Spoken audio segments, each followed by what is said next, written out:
మీరు అబ్జర్వ్ చేస్తున్నారు, ఏం జరుగుతుంది అనేది మీరు చూస్తున్నారు సోషల్ మీడియాలో, అండ్ అతని కామెంట్స్ చూస్తున్నారు, చాలా చర్చలు జరుగుతున్నాయి. సో మీరు ఎలా చూస్తున్నారు ఈ విషయాన్ని? అసలు ఏదండి, శివాజీ విషయమా అన్వేష్ విషయమా? అన్వేష్ విషయం ఇప్పుడు మనం మేజర్గా మాట్లాడదాం. మీరు అంటే అక్కడి నుంచే మొదలైంది అసలు ఈ గందరగోళం అంతా కూడా. ఆ కామెంట్స్ గురించి మాట్లాడుతూనే అన్వేష్ ఇవన్నీ మాట్లాడుతున్నాడు. There are 2 things. 2 విషయాల గురించి మీ ఒపీనియన్ చెప్పొచ్చు ప్లీజ్. ఇప్పుడు ఆ రోజు శివాజీ కామెంట్స్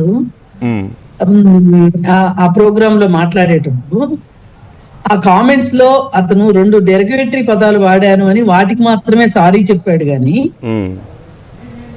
సమాజాన్ని పక్కదోవ పట్టించేటట్లుగా ఇంకొక వ్యాఖ్య కూడా చేశాడు అతను. అదేంటంటే,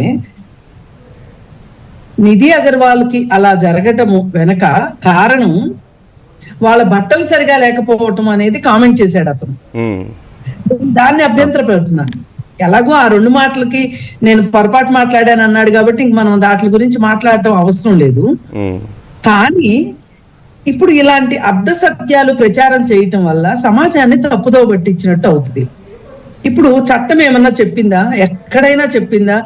ఎవరైనా బట్టలు సరిగా వేసుకోకపోతే వాళ్ళని గెల్లొచ్చు, గిచ్చొచ్చు, లేకపోతే ఇబ్బంది పెట్టొచ్చు, లేదంటే మాటల ద్వారా గాని, చేతల ద్వారా గాని, సంఖ్యల ద్వారా గాని వారిని ఏదైనా అనవచ్చు అని, ఏదైనా చేయవచ్చు అని ఎక్కడైనా చట్టంలో ఉందా? మనం ఈ ఆధునిక కాలంలో మనము ఒక చట్టాలను పెట్టుకున్నాం. ఒకప్పుడు మనకి బార్టర్ సిస్టమ్ ఉండేది, వస్తు మార్పిడి. ఈ వస్తువు ఇచ్చి ఈ వస్తువు తీసుకునేవాళ్ళం. అలాగే అప్పుడు గ్రామ పెద్ద పంచాయతీ చేసి 10 కొరడా దెబ్బలో 100 కొరడా దెబ్బలో అంటుండేవాళ్ళు. లేదు గ్రామ బహిష్కారం చేయటము, ఇట్లాంటివన్నీ ఉండేవి ఒకప్పుడు. కానీ ఆ కాలం అంతా దాటుతూ వచ్చాం మనం. ఇవాళ ఆధునిక కాలంలో ఇవాళ మనం ఒక చట్టంలో మనం ఉన్నాం. దీన్ని ఎవరైనా కాదంటారా? శివాజీ అయినా కాదంటాడా? గరికపాటి నరసింహారావు గారైనా కాదంటారా? లేదు ఆడవాళ్ళ పైన విపరీతమైన కామెంట్స్ చేస్తున్న గంగాధర్ శాస్త్రి అయినా కాదంటాడా? ఎవరు కాదనటానికి లేదు. మనము చట్టంలో ఉన్నామా లేదా? మనకి ఫైనల్ అల్టిమేట్ చట్టం చెప్పిందేనా లేకపోతే వ్యక్తులు చెప్పిందా ఇదేది మనం చూసుకుంటే కనుక చట్టం చెప్పిందే కదా. ఇప్పుడు మనం లాని ఒబే చేయాల్సిందే కదా, ఇంకా అంతకు మించి ఏముంది? చట్టాన్ని కదా ఒబే చేయాల్సింది. ఇప్పుడు అన్వేష్ మీద విషయం వస్తే పోలీస్ స్టేషన్స్ కి వెళ్ళి కేసు ఎందుకు పెట్టారు? మరి ఎవరైనా అన్వేష్ విషయంలో మీ ఓవరాల్ వ్యూ ఎలా ఉంది కృష్ణకుమార్ గారు? అన్వేష్ విషయం ఈ రోజు కాదండి, ఈ రోజు కాదు. అతను ఒక పర్వర్టెడ్ ఫెలో. అతనికి డబ్బులే కావాలి, అతనికి పబ్లిసిటీనే కావాలి. సో మీరు విన్నారా? అంటే శివాజీ గారిని లేదంటే గరికపాటి గారిని ఉద్దేశిస్తూ మాట్లాడిన మాటలు మీరు విన్నారా? అండ్ గతంలో కూడా మీరు కొన్ని చెప్పారు కదా, అతను హీజ్ ఏ పర్వర్ట్ అంటున్నారు కదా. నేను విన్నానండి అతని మాటలు. అది కరెక్ట్ కాదు. అసలు ఇతనెవరు ఆ సలహా చెప్పడానికి? వాళ్ళని అలా చేస్తాను ఇలా చేస్తాను అనటానికి చట్టం ఉందా? వ్యక్తుల చేతులు లేదు కదండి చట్టము. ఇప్పుడు ఇవాళ అన్వేషణ మీద కేసు పెట్టడానికి కూడా మనం ఏం చేసాము? పోలీస్ స్టేషన్కి వెళ్ళి కేసు పెట్టారు కదా అభ్యంతరాలు ఉన్నవాళ్ళు. అంతేగాని ఇవాళ మన దేశాన్ని అతను అవమానపరుస్తున్నాడు, అతను ఇలాంటి మాటలు మాట్లాడుతున్నాడు, మన దేవీ దేవతలను అవమానించాడు అని కొంతమంది కలిసి కొన్ని డబ్బులు కూడబెట్టుకొని ఫ్లైట్ టికెట్ కొనుక్కొని అతను ఏ దేశంలో ఉన్నాడో ఆ దేశంలోకి వెళ్ళి అతను ఏమన్నా చేయగలుగుతున్నామా మనం? అంటే ఎందుకు చేయట్లేదు? అలాంటి పాసిబిలిటీ లేదు కదా. ఎందుకు చేయట్లేదు అంటున్నాను. మనకి చట్టం ఉంది కాబట్టి. మరి శివాజీ కూడా ఆ చట్ట పరిధిలోనే మాట్లాడాలి కదా. మీరు బట్టలు సరిగ్గా వేసుకోండి అమ్మా లేకపోతే ఇబ్బందులు పాలవుతారు అని చెప్పాడు. అక్కడ చెప్పాల్సింది ఏంటి? మీరు బట్టలు సరిగా వేసుకోండి అమ్మా అని చెప్పిన దానికి గురించి నేను మాట్లాడట్లేదండి. వేసుకోకపోతే మీకు ఇబ్బందులు అవుతాయి, మీ పైన అత్యాచారాలు జరుగుతాయి, మిమ్మల్ని గేలు చేస్తారు, మీరు ఇబ్బందులు పడతారు అని చెప్పటం కరెక్ట్ కాదంటున్నా. అంటే ఏమవుతుంది అంటే ఇలా చేసేవాళ్ళు ఓహో వాళ్ళు బట్టలు సరిగా వేసుకోలేదు కాబట్టి మనం ఇలా అన్నాము, మనకి ఇలా అనే హక్కు ఉంది అనే ఒక ఫీలింగ్ లోకి వస్తారు. Yeah. అసలే ఇప్పుడు మన వీళ్ళు ఎలా ఉన్నారు, అసలే కోతి కళ్ళు తాగింది మొన్న ఆర్జీవి ఒక ట్వీట్ చేశారు మేడం, మీరు చూసారో లేదో. అక్కడ ముంబై రేప్ కేసు నిందితుడి మాటలు ఆయన ట్వీట్ చేశారు. అతను నిర్భయ కేసుకు సంబంధించి నిందితుడు. అతను ఏమంటున్నాడంటే, నైట్ ఒక అమ్మాయి మీద ఏదైనా జరిగితే ఆ అమ్మాయి తప్పే ఎక్కువ అబ్బాయి తప్పు కంటే, ఎందుకంటే ఆ టైంలో వాళ్ళు వచ్చారంటే వాళ్ళు వీటికి యాక్సెప్ట్ చేసినట్లే, వాళ్ళు అలాంటి వాళ్ళే అని చెప్పేసి మాట్లాడింది ట్వీట్ చేశారు. అవును, నేను మాట్లాడుతున్నా. నేను 4 రోజుల నుంచి నేను ఇదే చెప్తున్నా. 4 రోజుల నుంచి కాదండి, ఈ వివాదం మొదలైన దగ్గర నుంచి నేను నిర్భయ చట్టం గురించే మాట్లాడుతున్నా. నిర్భయ చట్టంలో ఆ నిందితులు మాట్లాడిన దానికి, శివాజీ మాట్లాడిన దానికి, అలాగే ఇప్పుడు ఈయన గరికపాటి నరసింహారావు మాట్లాడిన దానికి, గంగాధర శాస్త్రి మాట్లాడిన దానికి ఏమన్నా తేడా ఉందా అసలు? వాళ్ళంటే చదువుకోలేదండి, వాళ్ళు ఒక మంచి కుటుంబాల నుంచి రాలేదు. వాళ్ళు మాట్లాడారంటే ఒక అర్థం ఉంది.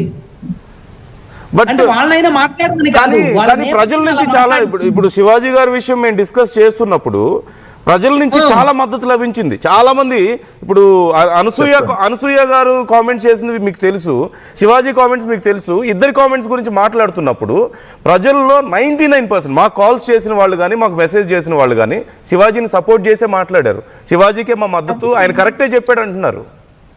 అవునండి, నేను కాదనట్లేదు. 99% అటువైపు ఆయన వైపు ఉన్నప్పటికీ కూడా ఆయన మాట్లాడింది కరెక్ట్ అని మీరు ఒప్పుకుంటున్నారా?